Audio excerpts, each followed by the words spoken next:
This story is called The Sirens of Blackwater Cove. On the forbidden shore, the moon hung low over Blackwater Cove, turning the sea into a sheet of rippling silver. The villagers warned everyone never to walk the shore after dark, but Elias had never been good at listening. The sign near the rocks was faded, almost clawed apart by the wind. Do not approach the water after dusk. Elias stepped over it, boots sinking into wet sand. Something about the stillness of the night felt wrong, as if the ocean itself were holding its breath. The first song, Elias heard a soft vibration that trembled through the air low, musical and hypnotic. It wasn't coming from the wind, it was coming from the water. The humming grew clearer, weaving into a haunting, wordless melody. The sound poured into Elias' ears like warm honey, making his thoughts blur, making his body feel light. He whispered, "Who's there?" The song answered him. The sirens rise.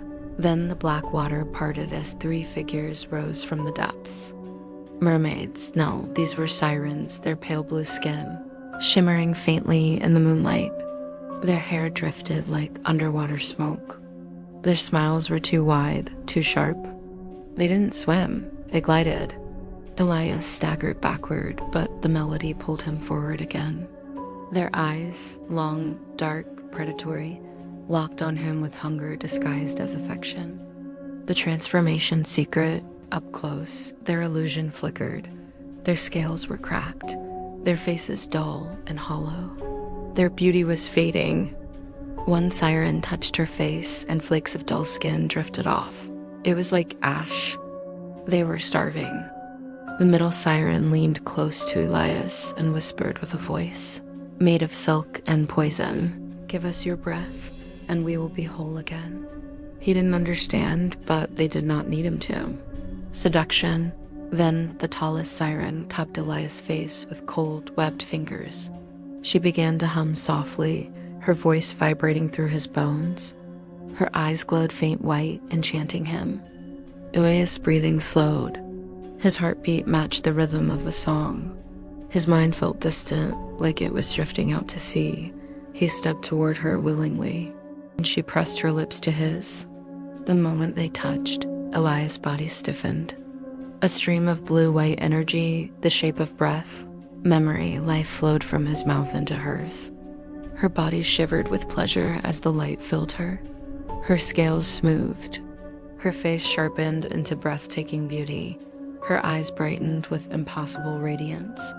She sighed, satisfied. The other sirens licked their teeth, jealous. The feeding frenzy begins. Then they swarmed around Elias like sharks around blood. Hands grabbed his arms, his clothes and his throat.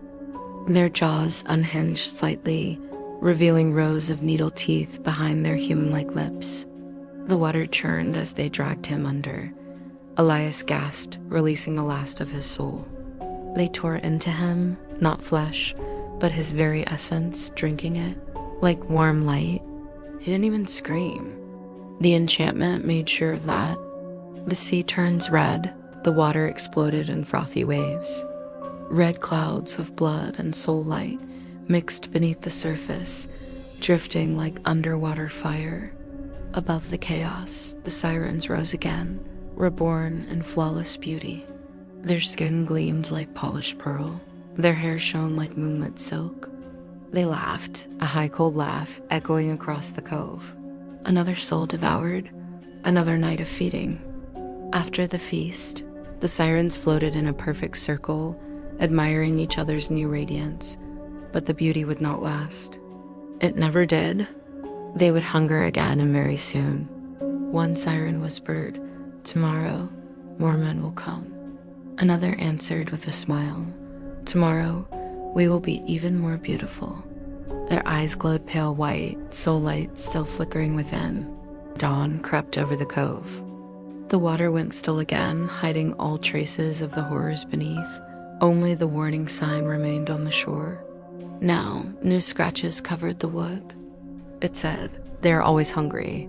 As the first villagers awoke, a familiar sound drifted over the morning waves, a faint, beautiful humming, calling for the next man to come closer.